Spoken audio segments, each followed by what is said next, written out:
Un reto para mí mismo, describir a la bestia. Me impuse hoy, aunque temeroso de no lograrlo, describir a un animal que ofende a las bestias. Se trata de un maniático, de la personificación de un imbécil que Narciso y ególatra de su propia locura es una amenaza para el planeta y una vergüenza para su país, del cual es un inmigrante más. Francamente no creo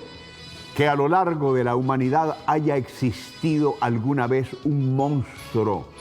a la altura de su especie. Y tanto que si me dicen que es producto de una cana al aire de Adolfo Hitler, me lo creería. Porque es de esos que junta a todos los deseos del mundo para que caiga o para que lo maten. Es un chimoltrufio que cuando dice una cosa para asustar, como lo hizo seguramente al comienzo de la caca que vomitó amenazante contra todos, de repente cambia, pero solo para terminar a la luz de la realidad, arrinconado, aislado y detestado por un mundo que descubrió en él a un perro rabioso y desdentado, del que no todo es malo, porque nos hizo el gran favor de acabar desde adentro al imperio, siendo él seguramente el último emperador. Hasta aquellos que, atormentados por el medio que en algún momento se angustiaron, terminaron buscando alianzas de libre comercio, de respeto y de igual a igual para no besar, perdónenme, como él lo dijo, besar el culo de aquel que dijo literalmente que tras sus nalgas habían colas suplicantes de gobiernos que le pedían cacao, lo que resultó una de sus más repetidas mentiras, pues eso ahora son parte de un mundo unido contra el pelo de maíz. Pobre pueblo el de Estados Unidos, porque con el último de sus emperadores está sufriendo lo mismo y en carne propia de los que sus presidentes desde la Casa Negra nos hicieron a otros, que con profunda satisfacción le tiramos a la puerta y en la cara a esa vulgaridad hedionda, prepotente y arrogante como es el convicto y criminal de Donald Trump. No podemos hablar de un presidente, de un multimillonario. A él lo describe el traje del mafioso, del sicario, que se imaginó ser el dueño del mundo. Que nadie tenga duda, mundo que se cansó de ser yunque y ahora es el martillo, que le está partiendo la cabeza a un bicho que como este desata vómitos con solo verlo. Este violador de la dignidad de las mujeres, principalmente la de su esposa que nunca le acompaña por razones que sobran explicar, es la cobardía pura de aquel perro que ladra y no muerde, que superó y por amplio margen a payasos como Volodymyr Zelensky de Ucrania, como Javier Milei de Argentina, José Raúl Mulino de Panamá y hasta el mismo Nayib Bukele de El Salvador, Rodrigo Chávez de Costa Rica y cómo no, si al final a esos a los que se refiere es cuando habla de los que hacen fila, pero ya saben, para lamerle el trasero. Ese perro que ladra se estrelló contra el mundo, que se volvió una jauría que hoy lo despedaza y que sabe que la bravuconada de este tapudo y mentiroso solo representa el momento justo para arrancarle la cabeza al dragón imperial, para que nunca más calcine a los pueblos como hasta ahora lo hacía. Está la irracionalidad animal de esta culebra, que impuso para Estados Unidos quedar atrapados entre dos naciones que por vecindad siempre debió tener como amigos, y hoy Canadá y México quieren mantenerlo desde largo, porque cualquier cosa que venga del emperador Trump es cuita de alto octanaje que ni los propios American Citizens quieren. Lo anterior no son percepciones antojadizas, sino la opinión de los ciudadanos estadounidenses que hoy califican al maniático de Donald Trump como el presidente peor calificado en meta de salida entre los 47 que han pasado por la oficina oval. Es detestable, no solo por lo que hace, sino por cómo lo hace. Su lenguaje corporal, la descomposición fisionómica y la gesticulación de cada eructo que sale de sus fauces es simplemente una erupción de arrogancia para venderse ante los incautos y los tontos que si le temen es porque no se dan cuenta, seguramente por el miedo que infunde que este payaso no es ni la estampa de un espantapájaros. Este criminal convicto con mucha naturalidad humilla a las mujeres e igual a personas discapacitadas, al mismo Papa Francisco recién fallecido o cualquiera que ose criticarle. Lampasea el suelo públicamente con miembros de su propio gabinete y hasta del partido que usó como medio para un nuevo periodo. Esta bestia humilla a jefes de gobierno y líderes mundiales con un lenguaje insultante y denigrante. Insultó al líder norcoreano Kim Jong-un con el apodo bélico de hombre cohete. Compareció ante la ONU. Se ha lanzado contra la soberanía de muchos países a los que ahora tiene en contra. Ha envalentonado y apoyado tácitamente las acciones violentas de los supremacistas blancos, alentando a matones de derecha a atacar a los disidentes, especialmente a las personas de color.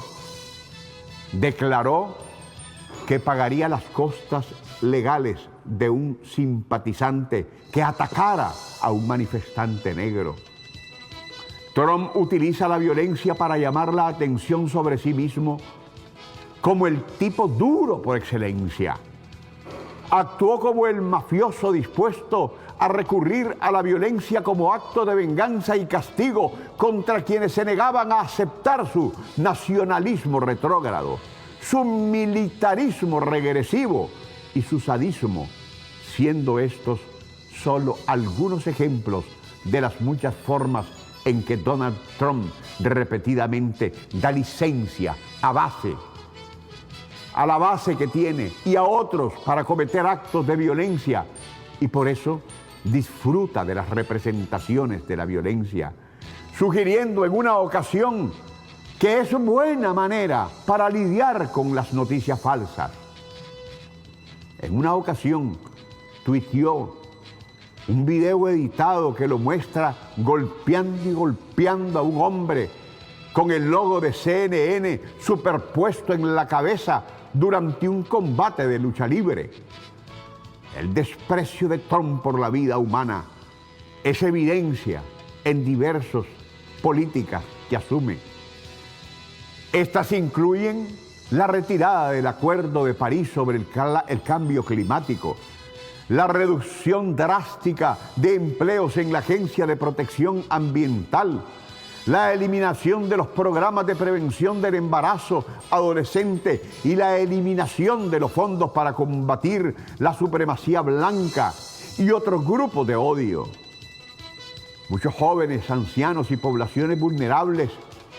pagarán con sus vidas porque Trump haya aceptado esta forma de terrorismo interno.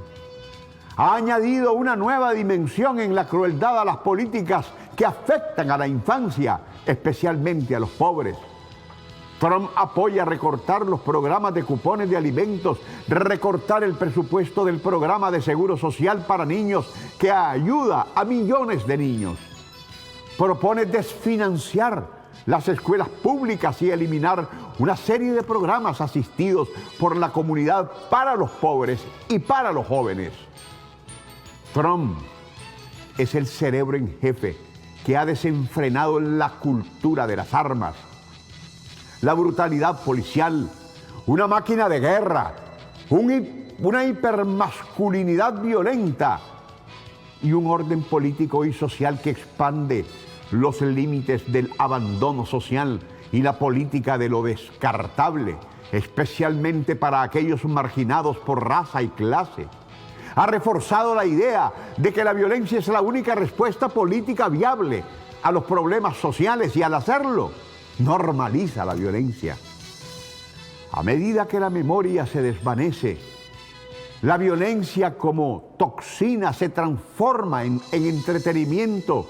políticas y visiones del mundo. Y lo que distingue a Trump es que él se deleita con el uso de la violencia y la brutalidad belicista para infligir humillación y dolor a la gente. Desvela en ese particular una cultura sistemática de crueldad y un estado de encarcelamiento masivo con tintes raciales. Celebra públicamente su propia sádica inversión en la violencia como fuente de poder. En este momento, puede parecer imposible ofrecer resistencia a este autoritarismo emergente sin hablar de la violencia, cómo funciona, quién se beneficia de ella, a quién afecta y por qué se ha vuelto tan normalizada. El público estadounidense necesita una nueva comprensión de cómo las instituciones cívicas se derrumban bajo la fuerza de la violencia estatal, cómo el lenguaje se vuelve burdo al servicio de la matanza, cómo una cultura se endurece a una sociedad de mercado hasta el punto de fomentar el desprecio por la compasión mientras exalta una cultura de crueldad. Donald Trump ha firmado en los pocos meses de su segundo mandato como 47º presidente de los Estados Unidos una gran cantidad de órdenes ejecutivas que han desmantelado, o mejor diría, lampaseado con lo que el imperio decía era su orgullo, la aplicación de la justicia. Y ahora la Corte Suprema de su país batalla contra la violación que de diversos temas hace hoy un criminal convicto que dicta desde la Casa Blanca. Y entre eso, la aplicación de la pena de muerte siempre que sea posible. Y lo fomenta. La retirada de la Organización Mundial de la Salud, la retirada del Acuerdo de París, la prórroga para el TikTok, restaurar la verdad biológica, restablecer la libertad de expresión, proteger el significado y el valor de la ciudadanía estadounidense, la expulsión de personas venezolanas a El Salvador desde Estados Unidos, prohibir que las niñas y mujeres transgénero compitan en equipos deportivos, la reinstauración de la ley Mordaza global, la paralización de la ayuda exterior y del desmantelamiento de la USAID, retirada del Consejo de Derechos Humanos de la ONU, las sanciones contra la Corte Penal Internacional, los recortes del 50% en el Departamento de Educación y seguramente en el tiempo inmediato abrirá otros frentes. El asunto aquí, sin embargo, o más bien la pregunta es, ¿cómo terminará todo esto para Donald Trump? El sentido común debería indicar que mal, y por mal seguramente entender que destituido o renunciado, algo que solo y por muchísimo menos de lo hecho por este monstruo le sucedió a Richard Nixon, a raíz del espionaje del Watergate, o muerto por el mismo establishment del imperio, o desde afuera, porque la pura verdad es que este tipo lo único real que hizo fue unir al mundo en su contra, pero unirlo con mucho odio a su repugnante soberbia. A este rollo, sin embargo, le falta película, porque tenemos que llegar a ver, y no está largo, las otras y más poderosas humillaciones que se le vienen a un loco y demente al que todo, absolutamente todo le sale mal. Y lo peor es que aquello de que haría grande a América se enanizó al extremo del más penoso ridículo de la garra de un pigmeo mental que al final ni come carne muerta ni servirá para los buitres, porque hasta estos tienen gustos refinados. Que Dios bendiga a Nicaragua.